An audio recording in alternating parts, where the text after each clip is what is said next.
Okay, y'all. I'm going to take my flip-flops off so y'all can't hear that. It is a Jesus take the wheel kind of morning. I'm letting my hair go, letting everything go. I'm going to get my coffee. I'm inside because this is the reason why it's a Jesus take the wheel kind of morning. Outside on all sides of our house, they're building homes. So there's bulldozers, construction, beep, beep, beep, all the time, all day. So I like to go out on my get after it, to go outside and just chill on the front porch. So I'm coming inside, and if you're like, oh my God, Clinton Shane's lost his mind, walking around his kitchen counter. We have a beautiful kitchen, beautiful home. So I'm very grateful for it. So get after it. All right, what's your behavioral health plan? What is your BHP? Mine is to sit out on the porch in the mornings. I wasn't able to do that, but what we talked about last time, and kind of an introduction in what my BHP was, and I'm going to try to do this under 5 minutes real quick. Maybe we'll do a 2-part with it. Maybe we'll do that. I'll talk to Nico and Christy and see if maybe we can do a 2-part of Get After It. So, and I wrote these down. So this was the week 1, and I'm really happy. I have 2 close friends of mine who have reached out about wanting to figure out, like, Clint, what did you go through last year? What did you do to really kind of put you on this path of just finding happiness? So, understanding that goals and intentions, boundaries, all those things that we'll talk about. So last week, what is your BHP? Communication. So communication with your spouse, partner, friend, leaders, managers, co-worker, or employees within certain confidentiality things, y'all. But be able to communicate. That's very important about what you're planning to do. What are these wings? I don't even know what's happening with that. So what it is that you're planning to do, communicate to the right people so they know that you're going to be okay. And then research. What I did is research specific things according to my particular trauma. For instance, with going through reparative gay conversion therapy for 10 years, certainly is going to have its effects, and how we know how it might manifest, we don't really know. So I had to think of things in specific of post-trauma care specific to these dangerous religious doctrines, and I had to get to a therapist that understood deconstructing that. So Dr. Marlene Winnell was someone who I reached out to. She was the author of a book, Leaving the Fold, and it specifically resonated with me. So kind of started there with her on my behavioral health plan. That was me. And I had to go through and do the research specific to where my post-trauma was coming from. And then anxiety, stress reduction, the feeling of abandonment all the time, fear of rejection. So I had anxiety. So like I had mentioned, my brother reached out to me and said, he's my chosen brother.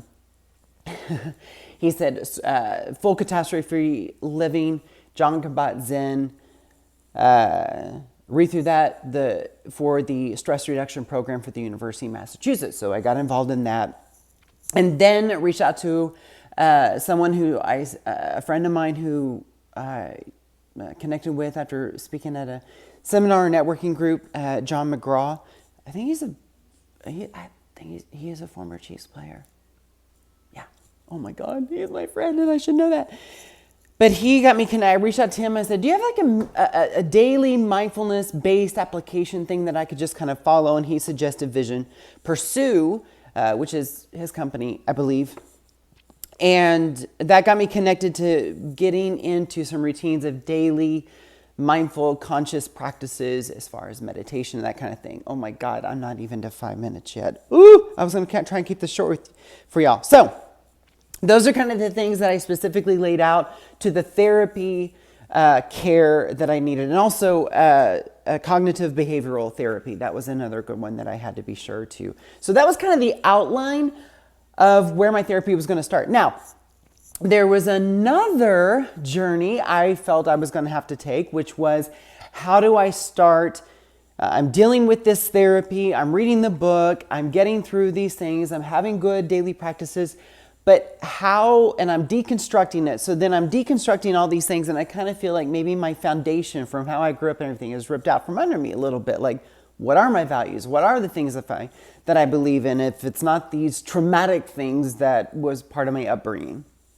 So I thought, how am I going to get over these things? So I felt like I needed to take this journey to just find myself. Like when I first escaped from home, getting away from the conversion therapy, after my suicide attempt, I was like, I've got to leave. That was 20 years ago.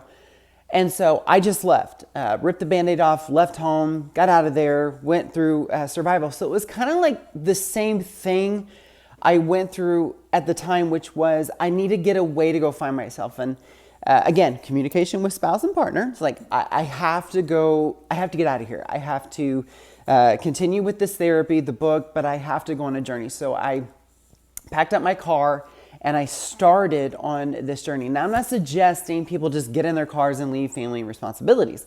I took some real responsibility to make sure that I was doing that correctly. So I'm going to stop there, but know that those were some of the plans and suggestions that I did for my first phase of this. But my biggest goal, and the intention was to set out to find who I authentically was. And I set this intention that I was not going to, it was like healing. I actually looked up the word intention, and it was, you have to refamiliarize yourself sometimes. And it's a pretty badass that, because my husband is a wound care specialist, and I looked up the word intention, and it says a noun, a thing intended, an aim or plan. Right? And then there's another part of this, medicine, the healing process of a wound. How cool is that? Like, that's what I needed to do. I started with the therapy. I started to deconstruct and open this wound that I knew that was there, but I needed to go through a healing process. And if that meant driving to a mountain, doing something to put my feet in a cold lake somewhere, or see a bear, whatever it was, like I had to go journey to do this. And I know not everyone has those privileges, and I want to continue that on the next Wednesday. So more to come, outlining your plan, reading, educating the right therapist, the right specialist, and then allowing yourself the space to go in and the grace to go and find yourself. More to come on this. So what's your BHP? Get after it, y'all. Oh, my coffee. I got to take a sip of coffee before y'all leave. I'm going to continue growing my hair out. All right, get after it, y'all. Get after it. What's your BHP? Love y'all.